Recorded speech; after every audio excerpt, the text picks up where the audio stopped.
अगला प्रश्न है विधवा का विलोम क्या है? तो विधवा का विलोम क्या होता है? सधवा होता है। ये सी ऑप्शन यहाँ पर करेक्ट हो जाएगा। संश्लेषण का विलोम क्या है? किसी चीज को जब आप संश्लेषित करते हैं तो इसका विलोम क्या होता है? इसका विलोम हो जाएगा विश्लेषण। विश्लेषित करना, संश्लेषित करना, ऐसे आप जो वाक्य में प्रयोग करेंगे तो आप इसको जान सकते हैं। तो यहाँ पर ए ऑप्शन करेक्ट हो जाएगा। उपर्युक्त पंक्तियां दिनकर जी की कविता से ली गई हैं। तो उपर्युक्त जो यहाँ पर लिखा हुआ है, क्या ये सही है? ये सही तो नहीं है। तो सही क्या होगा? तो सही होता है सी। छोटा ओ होता है और या के ऊपर रा लगता है। तो सी ऑप्शन यहाँ पर करेक्ट हो जाएगा। वर्तनी के अनुसार शुद्ध शब्द का चयन कीजिए। पूजनीय, पूजनीय, पूजनीय, पूजनीय। तो यहाँ पूजनीय नहीं होता है, पूजनीय होता है। कैसे? ऐसे ही लिखा जाता है, पूजनीय। तो बी ऑप्शन यहाँ पर करेक्ट हो जाएगा। सही शब्द क्या होता है? पूजनीय। पूजनीय नहीं होता है, ये ध्यान रखिएगा। हम लोग बोलने में अधिकतर पूजनीय बोल देते हैं, लेकिन होता है पूजनीय। बार बार जहाँ पे मैं रिपीट करूँ तो उसको आपको याद करना है। पूजनीय सही शब्द है, इसकी वर्तनी शुद्ध है। नीचे दिए गए शब्दों में से किसकी वर्तनी शुद्ध है आपको बताना है। कई रूपों में प्रश्न पूछे जाते हैं, तो यहाँ पर शुद्ध वर्तनी का शब्द कौन सा है ये आपको बताना है। अकाल नहीं होता, अगर इसका सही हम लिखें तो ये अकाल होता है। अनुग्रही ग्रहित नहीं होता, इसमें गृहीत ऐसे होता है। आजीविका नहीं होता, आजीविका होता है। तो ये भी सब, ये तीन गलत हो गए। सन्यासी सही है। सन्यासी जब लिखा जाता है तो मैं आपको बताना चाहता हूँ कि एक तो इसमें आधा ना लगाया जाता है और एक या सा के ऊपर एक बिंदी भी लगाई जाती है। तो ए ऑप्शन यहाँ पर करेक्ट हो जाएगा। निम्नलिखित में से एक वर्तनी अशुद्ध है, उसे चयनित करना है। उज्जवल तो सही लिखा है, उज्जवल में दो आधा जा होता है। श्रृंगार, यहाँ पे देखिए डबल रा लगा है, तो ये गलत हो जाएगा और यही अशुद्ध ही बताना है। तो बी ऑप्शन तो यहाँ से सही हो गया। कवित्री सही है और श्रद्धा भी सही है। तो यहाँ पर बी ऑप्शन करेक्ट हो जाएगा उत्तर। इनमें से अशुद्ध वर्तनी का शब्द आपको बताना है। महत्व, रामायण, पैतृक और महत्वपूर्ण। अब यहाँ पे देखिए, ये क्वेश्चन थोड़ा सा टफ हो गया। आपको इसमें बताना है कि कौन सा इसमें अशुद्ध वर्तनी वाला शब्द है। सोचिए आप, रामायण तो सही है, पैतृक सही है, अब महत्व सही है कि महत्वपूर्ण सही है? तो महत्व ये सही है और ये महत्वपूर्ण जो है ये गलत है। तो इसी की वर्तनी जो है अशुद्ध है। डी ऑप्शन इसका करेक्ट हो जाएगा। स्त्री का पर्यायवाची शब्द नहीं है। कौन सा स्त्री का पर्यायवाची शब्द नहीं है, ये आपको बताना है। यानी कि इसमें से तीन जो है वो स्त्री के पर्यायवाची हैं। तो तरुणी है, प्रमदा है, ललना है। लेकिन जो ललाम शब्द है ये स्त्री का पर्यायवाची नहीं है। सी यहाँ पर सही आंसर हो जाएगा। ललाम शब्द स्त्री का पर्यायवाची नहीं है। स्त्री के अन्य पर्यायवाची, प्रमदा भी होता है, यहाँ पर मैं लिखे दे रहा हूँ। प्रमिदा, या आप ऐसे सुन लीजिए, वनिता होता है, औरत होता है, सुंदरी होता है, नारी होता है, नारी तो आप जानते हैं, कांता भी होता है, आप जानते हैं। प्रमदा जो मैंने बोला था, प्रमदा ऐसे लिखा जाएगा। इस तरीके से आप यहीं पे याद करते चलिए। अगला प्रश्न है, सुंदर शब्द का पर्यायवाची है। तो ये चार शब्द दिए हुए हैं, इनमें से कौन सा सुंदर शब्द का पर्यायवाची है? तो यहाँ पर देखिए, ये जो चारू है, चारू माने सुंदर होता है। चारू होता है, चारू नहीं होता है। अगर रू बड़ा ऊ होगा तो चारू होगा। वैसे उच्चारण हम गलत करते हैं, किसी का नाम चारू होता है, लेकिन होता चारू है। छोटा ऊ की मात्रा रा में ऐसे लगती है, ठीक है। और जब बड़ा ऊ होता है तो यहाँ पे घुंडी लग जाती है। तो यहाँ पर उत्तर क्या हो जाएगा? ए हो जाएगा। शशक का पर्यायवाची शब्द क्या है? तो शशक किसका पर्यायवाची होता है, या शशक का पर्यायवाची क्या है? तो ये खरगोश का पर्यायवाची होता है। शशक किसका पर्यायवाची होता है? खरगोश का पर्यायवाची होता है शशक। यहाँ पर जैसे ये चारू का जो और पर्यायवाची अगर आपसे पूछ लिया जाए तो आप क्या बताएंगे? चारू का अगर और आपसे पर्यायवाची पूछा जाए तो यहाँ पर ध्यान रखिए, मंजुल भी होता है, शोभनीय भी होता है, मोहक होता है, आकर्षक होता है। तो ये ध्यान रखिएगा। चारू तो आपने पढ़ा ही है। और सशक होता है खरगोश का, और इसका ससा भी होता है, ससा भी होता है। और शस भी अगर लिख दिया जाए तो सस भी होता है, ससा भी होता है और शस भी होता है। सशक तो होता ही है। और खरहा एक शब्द है, खरहा शब्द, खरहा भी खरगोश का पर्यायवाची होता है। खा, रा और हा पे बड़ा आ की मात्रा। तो ये खरहा शब्द भी इसका पर्यायवाची होता है। तो सशक खरगोश का हो जाएगा। अगला प्रश्न है, निम्नलिखित में से जो शब्द सौंदर्य का पर्यायवाची नहीं है उसे आपको चयनित करना है। तो कौन सा इसमें सौंदर्य का पर्यायवाची शब्द नहीं है? तो सुषमा, शोभा, सुंदरता, रमणीय। अब आप इसमें सोच कर हमको बताइए कौन सा इसमें इसका पर्यायवाची शब्द नहीं है। तो यहाँ पर जो रमणीय है, रमणीय इसका पर्यायवाची नहीं होता है। ठीक है, रमणीय किसका पर्यायवाची होता है? कमेंट करके आप बताइएगा। सुषमा, शोभा, सुंदरता तो सौंदर्य के हो जाएंगे अगर ध्यान से आप पढ़ेंगे तब भी। रमणीय माने स्त्री। मेदिनी का पर्यायवाची शब्द कौन सा है? मेदिनी का पर्यायवाची शब्द आपको बताना है। तो मेदिनी का पर्यायवाची शब्द है, किसका पर्यायवाची है मेदिनी? भूतल, पृथ्वी आपने सुना है ना, तो पृथ्वी होता है मेदिनी। इसमें रात्रि नहीं होगा, कुसुम नहीं होगा, गगन नहीं होगा, पृथ्वी हो जाएगा। पृथ्वी के और भी आप जानते होंगे, धरा नाम आपने सुना है, तो धरा भी पृथ्वी का पर्यायवाची शब्द होता है। धरा के अलावा और आप धरणी जानते हैं, धरित्री जानते हैं, धरती जानते हैं, जगत जानते हैं, जगती जानते हैं, जमीन जानते हैं, थल भी आप जानते ही होंगे, रत्नगर्भा, उर्वी, है ना। ये सारे जो पर्यायवाची शब्द हैं ये किसके हैं? मेदिनी के पर्यायवाची शब्द हैं या पृथ्वी के पर्यायवाची शब्द हैं। अगला प्रश्न, अपयस का पर्यायवाची शब्द नहीं है, कौन सा? तो अपयस यानी बदनामी होना, अकीर्ति होना, अपकीर्ति होना, लेकिन ये अनादर जो है ये अपयस का पर्यायवाची शब्द नहीं है, तो सी इसमें सही उत्तर हो जाएगा। हाथी का पर्याय कौन सा है? तो हाथी इसमें कुंजर को कहते हैं, हाथी। बी ऑप्शन यहाँ पर करेक्ट हो जाएगा। कुंजर को क्या कहते हैं? हाथी होता है ना कुंजर, तो बी ऑप्शन यहाँ पर करेक्ट हो जाएगा। देखिए, जब एक प्रश्न आप तैयार कीजिए तो उससे आप मिलते हुए और भी जो प्रश्न पूछे जाने वाले वो तैयार कर लीजिए। जैसे द्वीप भी हाथी का पर्यायवाची होता है। इसके अलावा करी भी होता है हाथी का पर्यायवाची, मतंग भी होता है, और नाग भी हाथी को कहते हैं। इसके अलावा राज भी कहते हैं, वारण भी कहते हैं। अगर हमसे हस्ती कह दिया जाए, गज कह दिया जाए, तो ये भी हाथी के पर्यायवाची होते हैं। राज भी होता है हाथी का पर्यायवाची। क्या? राज। अगला प्रश्न, कालिंदी का पर्याय क्या है? सरस्वती, लक्ष्मी, गंगा, यमुना। तो कालिंदी किसका पर्यायवाची है? ये आपको बताना है। तो ये भी बहुत बार पूछा हुआ प्रश्न है, अगर आपने कहीं भी प्रश्न देखे होंगे तो इसको देखा जरूर होगा। तो ये यमुना का पर्यायवाची होता है। डी ऑप्शन यहाँ पर करेक्ट है। कालिंदी, कालिंदी एक्सप्रेस ट्रेन चलती है, तो ये यमुना का पर्यायवाची होता है। और यमुना के और कौन से पर्यायवाची हैं? अर्कजा भी है, इसके अलावा कृष्णा भी होता है, यमनुजा भी होता है, कालगंगा, जमुना, कलिंद, शैलजा, ये सब यमुना के पर्यायवाची होते हैं। सरस्वती के 4 पर्याय दिए गए हैं, इनमें गलत कौन है? तो ये 4 ऑप्शन दिए हैं, इनमें से एक गलत है जो सरस्वती का पर्यायवाची नहीं है। वही आपको छांटना है कि वो कौन सा गलत है।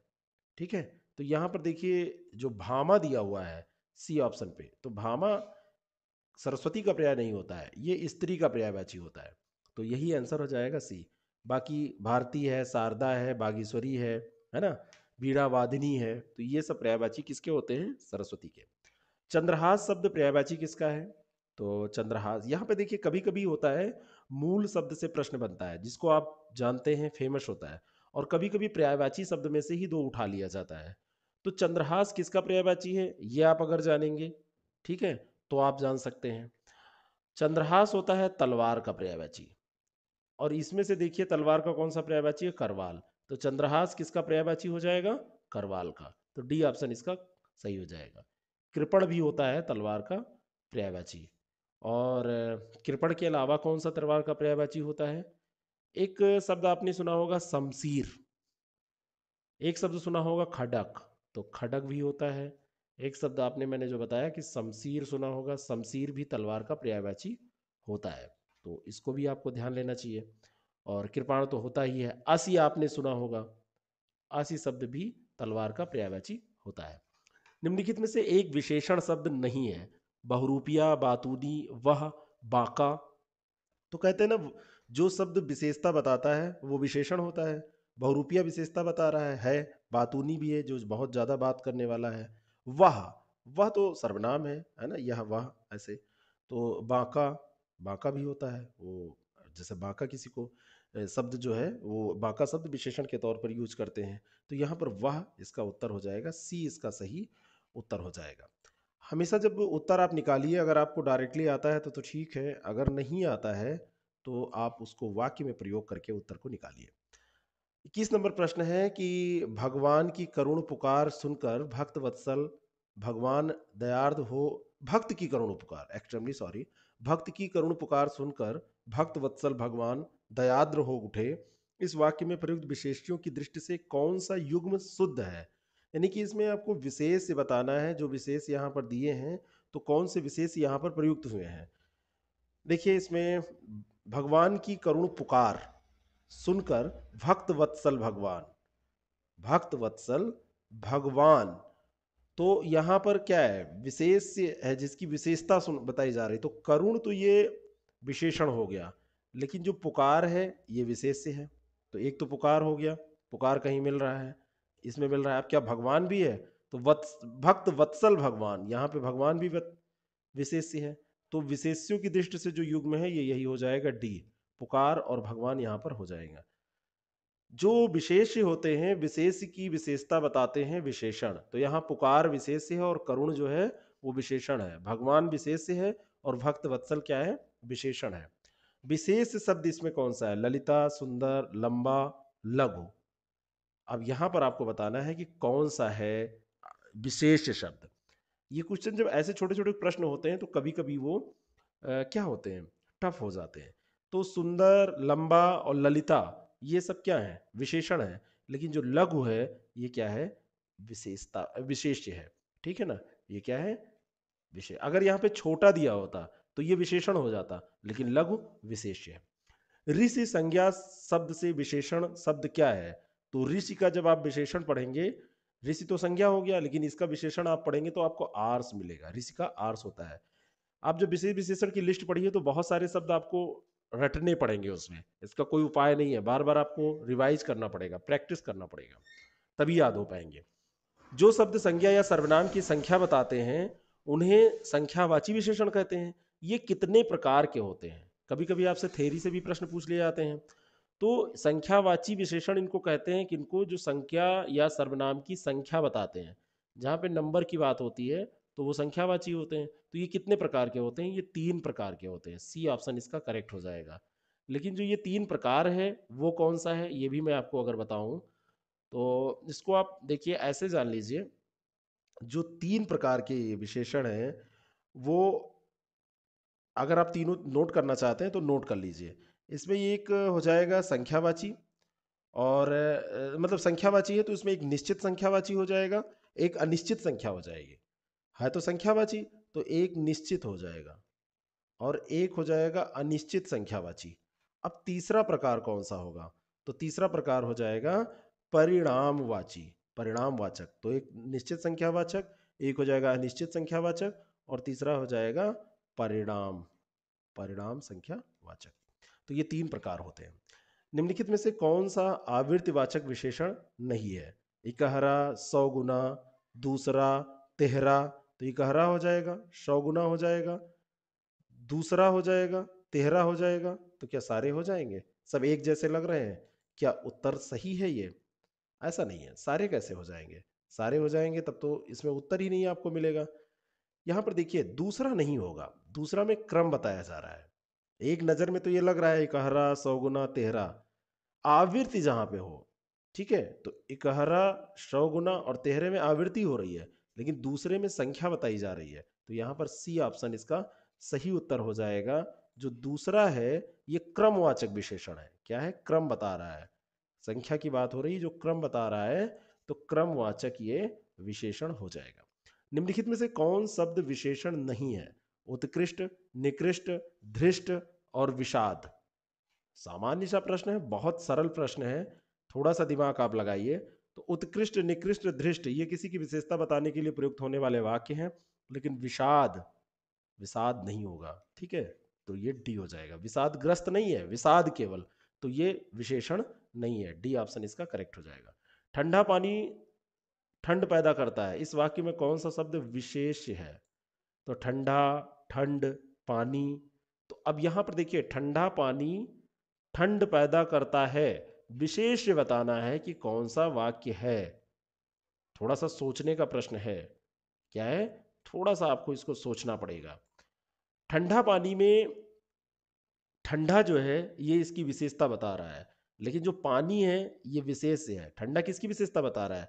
पानी की। तो पानी जो हो जाएगा विशेष से हो जाएगा, विशेष से ही पूछा जा रहा है, तो ये हो जाएगा सी। पानी यहाँ पर क्या हो जाएगा? विशेष से। तो सी ऑप्शन यहाँ पर करेक्ट हो जाएगा। नीचे दिए गए किस वाक्य में विशेषण का प्रयोग हुआ है? राम और श्याम भाई हैं। राम ने माँ से पानी और खाना मांगा, पूछा हुआ प्रश्न है। ये सारे लगभग आधे से ज्यादा पूछे हुए प्रश्न हैं। माँ ने खाने में दाल और रोटी परोसी। राम ने रोटी खाकर और रोटी मांगी। तो यहाँ पर जो और शब्द है ये विशेषण का प्रयोग यहाँ पर हो रहा है। और रोटी यानी कि दूसरी तीसरी और जो भी उसको खाना था, और रोटी वो मांग रहा है। तो डी ऑप्शन यहाँ पर करेक्ट हो जाएगा। अगला प्रश्न है श्रोता का विलोम शब्द। वहां पे विलोम 5 ही शब्द थे, तो यहाँ पर और जोड़ दिए गए हैं। सारे सेगमेंट से 10-10 प्रश्न। प्रैक्टिस आपको करनी पड़ेगी, बार बार प्रैक्टिस पे जोर देना पड़ेगा। यहाँ पे जो मॉक टेस्ट दे रहे हैं लोग, वो लोग और जो टेस्ट सीरीज ज्वाइन किए हैं वो लोग, ये मान के चलें कि इसका लाभ उनको मिलना ही है। आप बहुत सारी चीज़ें पढ़ लेते हैं, लेकिन कई बार आपको जब एग्जाम देने जाते हैं तो चीज़ें रिकॉल नहीं होती हैं। वो जब आप टेस्ट दिए रहते हैं तो हो जाता है। अगर आपको किसी हेल्प की ज़रूरत है तो आप 6307281212 पर कॉल कर सकते हैं। इसके अलावा हमारा जो ऐप है आई एस प्रेप अकेडमी का, आई एस प्रेप अकेडमी आप सर्च कीजिए प्ले स्टोर में, वहाँ पर आपको ऐप मिल जाएगा, उसको डाउनलोड कर लीजिए। ये सारे मॉक टेस्ट वहाँ पर मिल जाएंगे। उस ऐप पे आप फ्री ऑफ कॉस्ट ये मॉक टेस्ट दे सकते हैं। बाकी हमारे पास टेस्ट सीरीज प्रोग्राम है PCS 2020 के लिए और RO के लिए, BO के लिए। ये सब प्रोग्राम आप अपने सुविधानुसार ज्वाइन कर सकते हैं। इससे बहुत लाभ मिलेगा। हमारा जो पिछला रिजल्ट रहा है PCS का 2019 का, वो रिजल्ट अभी तक का जो मेरे पास कॉल आए हैं और जिन्होंने इन्फॉर्म किया है, उसमें लगभग 40 लोग मेंस दे रहे हैं। परसेंटेज बहुत ज़्यादा रहा है। और उसका कारण ये था कि हमने जो पेपर सेट किया था, हमारी जो टीम ने पेपर सेट किया था, उसमें कारण ये था कि वो वही पैटर्न हम लोगों ने अपनाया था जैसा पेपर आया। बस एक अंतर था कि उन्होंने यूपी का क्वेश्चन बिल्कुल साफ कर दिया, उन्होंने करंट थोड़े बहुत कम पूछे, लेकिन क्वेश्चन का जो पैटर्न था वो वैसा था। तो इससे लोगों को सहूलियत मिली। कई लोगों ने तो यहाँ तक कहा कि सर जो पेपर हम यहाँ दे रहे थे तो लग रहा था कि वहाँ भी जाके हम टेस्ट ही कर रहे हैं, जो टेस्ट वहाँ पे दे रहे थे घर पे बैठ के, वैसा ही लग रहा था कि वहाँ पे टेस्ट कर रहे हैं। तो आप लोग देख लीजिए, ये भी पेपर जो है ये ऐसे ही पेपर आपसे पूछा जाएगा। आप प्रैक्टिस करते रहिए, कहीं से भी करिए प्रैक्टिस। ये तो मैं अपनी बात इसलिए बता रहा हूँ कि हमारी टीम मेहनत करती है और जो आपके फीडबैक आते हैं तो मुझे बोलना होता है। 29 नंबर प्रश्न है श्रोता का विलोम। तो श्रोता का विलोम होता है वक्ता। श्रोता माने कि सुनने वाला और वक्ता माने बोलने वाला। तो 29 नंबर क्वेश्चन का सही उत्तर हो जाएगा ए, श्रोता का विलोम होता है वक्ता। वाचाल जो दिया है, तो वाचाल कहाँ पे होगा? वाचाल तो ज्यादा बोलने वाला होता है। वाचाल और मूक आपस में विलोम होते हैं। ठीक है, अगला प्रश्न, कल्पित का विलोम क्या है? अगला जो प्रश्न है कल्पित, तो कल्पित का विलोम क्या है? कल्पित यानी कि जो कल्पना में हो, कल्पनाहीन तो नहीं होगा, और कल्पना युक्त यथार्थ हो जाएगा। यथार्थ इसके लिए सटीक शब्द है विलोम के लिए। जो कल्पित का विलोम है, कल्पना में होना, यथार्थ यानी कि सच में होना, यथार्थ होना। अगला प्रश्न है शोषक का विलोम क्या होता है? तो शोषक का विलोम पोषक होता है। कितना इजी शब्द। देखिए यहाँ पर जो प्रश्न पूछे जाते हैं, जो 60 क्वेश्चन होते हैं, 60 क्वेश्चन में 30 क्वेश्चन कोई भी कर सकता है, बहुत सरल होते हैं। जो 30 क्वेश्चन होते हैं ये थोड़ा टफ नेचर के होते हैं, और ये 30 क्वेश्चन में 10 क्वेश्चन काफ़ी टफ होते हैं, जो करने के लिए आपको बहुत मेहनत करने की जरूरत पड़ती है। इसीलिए मैं बार बार कहता हूँ कि प्रैक्टिस करिए आप। तो यहाँ पे पोषक हो जाएगा। कथित शब्द का विलोम क्या होगा? ये भी बहुत सरल प्रश्न है, बस आपको थोड़ा सा ध्यान देना है शब्दों पे। अगर आपका शब्द विन्यास सही है तो आप इस प्रश्न का उत्तर दे सकते हैं। तो ये हो जाएगा अकथित, सी ऑप्शन। जिन्होंने बचपन में सुरतलेख और सुलेख लिखा है, बार बार लिखने की प्रैक्टिस की है, तो उनके लिए ये पेपर बहुत आसान होता है, खास करके श्रुतिलेख। जब आप सुन के कुछ लिखते हैं, श्रुतिलेख यही होता है कि जब आप सुन के लिखते हैं तो आपको स्पेलिंग तैयार होती है, वो यहाँ पर फायदा करती है। आकाश शब्द का विलोम क्या है? तो आकाश का धरती होगा? नहीं। नागलोक होगा? नहीं। आकाश का पाताल होगा। जो शब्द है उसी रूप में उसका विलोम होगा। संज्ञा का संज्ञा में, सर्वनाम का सर्वनाम में, क्रिया का क्रिया में, विशेषण का विशेषण में। तो आकाश का पाताल, आकाश पाताल ऐसे आप कहते हैं ना। प्रधानमंत्री ने मंत्रिमंडल की बैठक की अध्यक्षता की। मंत्रिमंडल की सही वर्तनी इसमें कौन सी है? मंत्रिमंडल नहीं होगा। मन मंत्री, मनंत्री ऐसे दिया है, नहीं होगा। मंत्रिमंडल यही सही होता है, मंत्रिमंडल। यहाँ यहाँ क्या अंतर है? यहाँ पे लिखा है मंडल ऐसे, और होता है ऐसे मंडल। ठीक है ना। अगर ये बिंदी रख के लिखा होता तब भी सही हो सकता था, लेकिन ये वाला ना वाला नहीं होगा। तो सी ऑप्शन यहाँ पर करेक्ट हो जाएगा। स्वातंत्र संग्राम में हजारों वीरों ने अपने प्राणों की आहुति दी। तो यहाँ पे ये स्वातंत्र वर्तनी जो है, ये क्या सही है? नहीं। तो इसका सही होगा ए ऑप्शन, स्वातंत्र ऐसे लिखा जाता है। श्वा, और यहाँ पे आप ध्यान दीजिए ता, आधाना, आधात्रा और या, स्वातंत्र, ऐसे लिखा जाता है। तो इसको भी वर्तनी में आप प्रैक्टिस करके ही तैयार कर सकते हैं। निम्नलिखित में से शुद्ध वर्तनी कौन सी है? रचयिता, रचयिता, रचयिता, रचयिता, तो ये सब गलत है। बी ऑप्शन केवल सही है। क्या होता है? रचयिता, ऐसे लिखा जाता है, रचिता। शुद्ध वर्तनी का चयन कीजिए। श्रयति, श्रीमती, श्रीमती, श्रीमती, तो ये भी बहुत ही सरल प्रश्न है। बी ऑप्शन यहाँ पर बिल्कुल करेक्ट हो जाएगा। बी ऑप्शन जो दिया है श्रीमती, ऐसे ही तो लिखा जाता है।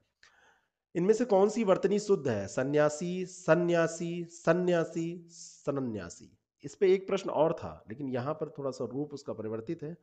और खास करके रिपीट, एक बार ऐसे प्रश्न में भी आया था कि दो शब्दों पे एक ही प्रश्न पूछ लिया, मतलब एक ही शब्द पे दो प्रश्न पूछ लिया गया था। तो यहाँ पे वर्तनी हो जाएगी सी, सन्यासी। ठीक है ना। तांबा शब्द का तत्सम रूप, तद्भव तत्सम से भी 10 प्रश्न आपसे पूछे जाते हैं। तो तांबा शब्द का तत्सम रूप आप बताइए। यहाँ पे तांबा, ताम्र, ताम्रपत्र, ताम्र, तो पहला भी गलत है, सी भी गलत है, डी भी, ताम्र इसका सही हो जाएगा। तत्सम और तद्भव की बात हो रही है। हो सकता है कई बार आप जो शब्द समझते हैं कि वो सही है, तो वो जरूरी नहीं है कि वो तत्सम ही हो, वो तद्भव भी हो सकता है। तो तद्भव तत्सम आप तैयार करके चाहिए। कई बार आप जो शब्द मानते हैं कि ये तो बिल्कुल सही है, तो वो तद्भव होता है, आप भले सही रूप में जानते हैं। साहित्य में जो यूज होता है, ऐसा नहीं कि सब तत्सम ही यूज होता है। तद्भव से तत्सम बने सही युग्म को चिन्हित कीजिए। पुरुषार्थ, भतीजा, भारतज। पुरुषार्थ का पुरुषार्थ, भतीजा का भारतज, घी का धित, गोंद का क्रोड, तो ये गलत है, ये घी का घृत होता है। और ये जो भतीजा का भारतज होता है, ये ऐसे लिखा जाता है, भारतृज, यहाँ पे ये ता होगा, तो ये भी गलत हो गया। और ये पुरुषार्थ, ए ऑप्शन यहाँ पर करेक्ट हो जाएगा। पुरुषार्थ का पुरुषार्थ, ये बिल्कुल सही दिया हुआ है। ठीक है ना। तो ये जो 40 नंबर प्रश्न है, इसमें ये ध्यान रखिए, ये बिल्कुल सही है। और ये जो गोंद दिया हुआ है, गोंद का क्रोड होता है, और वो क्रोड ऐसे लिखा जाता है, क्रोड। ठीक है। और भारतज मैंने बता ही दिया कि ये कैसे लिखा जाता है, ये भी आप याद कर लीजिए। फिर से मैं इसको लिख दे रहा हूँ, थोड़ा सा गंदा हो गया था।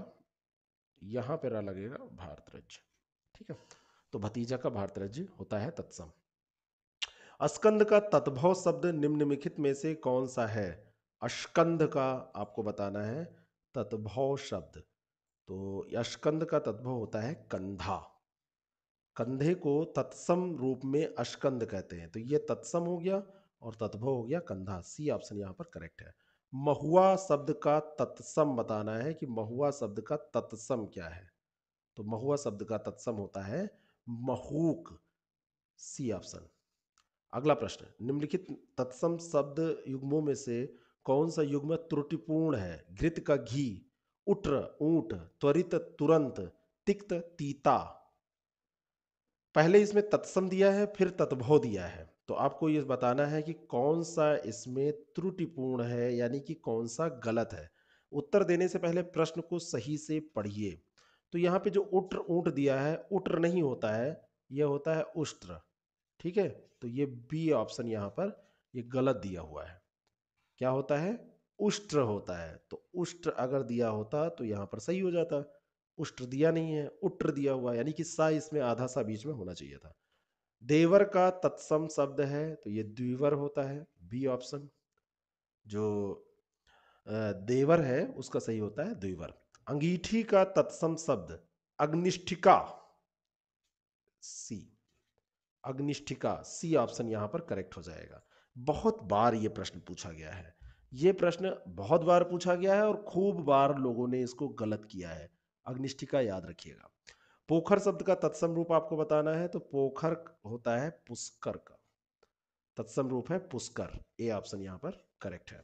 हल्दी शब्द का तत्सम रूप ये होता है हरिद्रिका, हरिद्रा, हरिद्रा, हलिद्रा। ये थोड़ा सा प्रश्न बहुत मतलब पॉपुलर टाइप का प्रश्न है। यहाँ पे लोग गलत करते हैं हरिद्रिका और हरिद्रा में। तो आप याद रखिएगा, इसका हरिद्रा होता है, हरिद्रिका नहीं होता है। और हरिद्रा नहीं होगा, यानी कि बड़ी की मात्रा नहीं होगी। हा, रा पर छोटी की मात्रा, दा और दा में ये डंडी वाला रा लगेगा। ठीक है। हरिद्रा, तो इसका सही उत्तर क्या हो जाएगा? सी, हरिद्रा। अगला जो प्रश्न है, प्रिय का तत्भव रूप आपको बताना है। तो पिया पिया हो पिया पिया जो आपने गाना सुना होगा ना, तो ए ऑप्शन यहाँ पर सही है। वो प्रिय ही कह रहा था, नायक या नायिका जो भी है, तो वो पिया याद रखिएगा, प्रिय का तद्भव होता है। जानने की इच्छा रखने के लिए एक शब्द जो है, तो जानने की इच्छा रखने वाला अगर होता और जानने की इच्छा, इन दोनों में क्या अंतर है? तो जानने की इच्छा रखने वाला यहां पर पूछा जा रहा है, तो जिज्ञासु हो जाएगा। अगर जानने की इच्छा, तो ये जिज्ञासा हो जाएगी। तो बी ऑप्शन इसका करेक्ट है।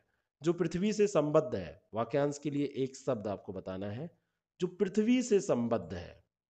सोच के बताइए, थोड़ा सा प्रश्न सरल है, ये बहुत सरल है। तो जो पृथ्वी से संबंध है उसको पार्थिव कह देंगे, है ना। आपने पार्थिव विकरण पढ़ा होगा ना, तो पृथ्वी से संबद्ध जो विकरण होता है उसे पार्थिव विकरण कहते हैं। इसी तरीके से भूगोल में पढ़ते हैं आप। हवन में जलाने वाली लकड़ी के लिए जो शुद्ध शब्द है उसको क्या कह, मतलब शुद्ध शब्द क्या, एक शब्द जो है, तो उसको कहते हैं संविधा। संविधा यानी कि हवन में जलाने वाली लकड़ी। डी ऑप्शन यहाँ पर करेक्ट है। वन वर्ड सब्स्टिट्यूशन के ये प्रश्न है, अनेक शब्दों के लिए एक शब्द। इनमें से एक के लिए प्रयोज्य शब्द है असूर्य पश्चा। तो किस सेंटेंस के लिए, किस वाक्य के लिए असूर्य पश्चात शब्द प्रयोग किया जाता है? तो असूर्य पश्चात शब्द किसके लिए प्रयोग किया जाता है? तो ये होती है जो रनिवास में जो स्त्री होती है, रनिवास में कड़े पर्दे में रहने वाली जो स्त्री होती है, उसको कहते हैं असूर्य पश्या। डी ऑप्शन यहाँ पर करेक्ट हो जाएगा। पर्दे में रहने वाली उस स्त्री के लिए यह शब्द प्रयोग होता है जो पर्दे के कारण सूर्य के दर्शन भी नहीं कर पाती, इसीलिए असूर्य पश्या इसको कहते हैं। अगला जो प्रश्न है, 53 नंबर प्रश्न, अनेक युगों से चले आने वाले वाक्यांश के लिए एक शब्द कौन सा है? समीचीन नहीं होगा, प्राचीन माने तो पुराना होता है, कालांतर भी नहीं होगा, सनातन शब्द जो है वो इसके लिए प्रयुक्त होता है। डी ऑप्शन इसका करेक्ट हो जाएगा, जो अनेक युगों से चला आ रहा है। व्याकरण के ज्ञाता के लिए कौन सा शब्द प्रयोग होता है? बहुत ही पॉपुलर प्रश्न, कई बार पूछा जाने वाला प्रश्न, और यह है व्याकरण। सी ऑप्शन यहां पर करेक्ट हो जाएगा। नेक्स्ट क्वेश्चन, घुटनों तक बाह वाला के लिए एक शब्द कौन सा है? 55 नंबर प्रश्न, ये ध्यान रखिए, ये भी इंपॉर्टेंट क्वेश्चन है। गांधी जी को कहा जाता था कि वो आजान बाहु थे। तो आजान बाहु जो शब्द है, जिसके आप जब खड़े हुई तो आपके बाह जो है वो घुटने तक आपके आ जाए, तो आजान बाहु उसी के लिए है। जिसकी पूर्व से कोई आशा ना हो, वाक्यांश के लिए उपयुक्त शब्द कौन सा होगा? जिसकी पहले से कोई आशा नहीं की गई है, तो वह है अप्रत्याशित। जिसकी आशा ना की गई हो तो वो शब्द है अप्रत्याशित। डी ऑप्शन इसका करेक्ट है। पीछे पीछे चलने वाला वाक्यांश के लिए एक शब्द कौन सा है? तो जो पीछे पीछे चलता है वो क्या होता है? इसके लिए तो यही होता है अनुचर, है ना। पीछे पीछे चलने वाला क्या होता है? अनुचर। तो अनुचर इसको कहते हैं। और इसके लिए और कोई शब्द होता है क्या? अनुगामी भी होता है इसके लिए शब्द, अनुगमनीय नहीं होगा। अनुचर कह सकते हैं, इसके अलावा इसका बिल्कुल जो सटीक शब्द होता है वो अनुगामी होता है। अनुगामी। तो अनुचर यहाँ पर नहीं है तो अनुचर आप कह देंगे, नहीं तो अनुगामी भी ध्यान रखिएगा। जो स्त्री के वशीभूत है उसके लिए कौन एक सा शब्द है जो किसी स्त्री के वशीभूत हो? तो वो है स्त्रैण। क्या है? स्त्रैण। बी ऑप्शन इसके लिए करेक्ट ऑप्शन है, जो स्त्री के वशीभूत है। जागृति का विलोम शब्द, दो विलोम वहां पर रह गए थे, तो जागृति का विलोम शब्द आपको बताना है क्या होता है। सरल सा प्रश्न है, सुषुप्ति होता है। सुषुप्ति। अब सुषुप्ति की वर्तनी भी याद रखिएगा, सुषुप्ति। तो सुषुप्ति ये ऐसे लिखा जाएगा, है ना। तो ये वाला सा रहेगा, खटकोण वाला। निम्नलिखित शब्दों में से शुद्ध शब्द कौन सा है? जीजीविषा, जिजीविषा, जीजीविषा और जीजीविषा। अब आपने ऊपर एक प्रश्न ये किया है, यहाँ पे नीचे आपसे पूछा जा रहा है, हो सकता है आप कंफ्यूज हो जाएं। ऐसा 2014 या 16 में ही एक प्रश्न आया था कि वहां पर पहले वो प्रश्न वैसे था दूसरे रूप में, और फिर उसी का उत्तर उसमें छुपा हुआ था। जीएस में भी कई प्रश्न ऐसे मिल जाते हैं। तो ये है जिजी विषा, छोटी जी फिर बड़ी जी फिर विषा। सा तो यही रहेगा, ये ध्यान ही रखिएगा। आगे वाला जो जा होगा उस पर छोटी की मात्रा चढ़ेगी, उसके बाद वाले जा पे बड़ी की मात्रा। तो बी ऑप्शन यहाँ पर बिल्कुल करेक्ट हो जाएगा। ये आपको कैसा लगा जरूर बताएं। 1 नंबर का एक क्वेश्चन है, नेगेटिव मार्किंग 2016 के अकॉर्डिंग इसमें मैंने नहीं रखा है। इसका पीडीएफ भी मैं आपको प्रोवाइड करा दूँगा और इसको आप टेस्ट के रूप में दीजिए, अपना स्कोर शेयर कीजिए और उन लोगों तक ज़रूर पहुँचाइए। अगर आप चाहते हैं कार्यक्रम सब ऐसे चलते रहें, तो आप इसको शेयर करते रहिए, जिससे मेरा मनोबल बढ़ता रहे। तो आप इसको शेयर कीजिए, लोगों तक पहुँचाइए, देखते रहिए, आईएएस प्रेप से जुड़े रहिए। फिर से मिलते हैं। अब यूपीपीसीएस के लिए अब जो मॉक टेस्ट चल रहे हैं, उनको भी डिस्कस करना है। आरओ के भी और जीएस के मॉक टेस्ट हैं। इन सारी चीज़ों को हम लोग डिस्कस करते रहेंगे, ऐसे जुड़े रहेंगे। Thank you very much.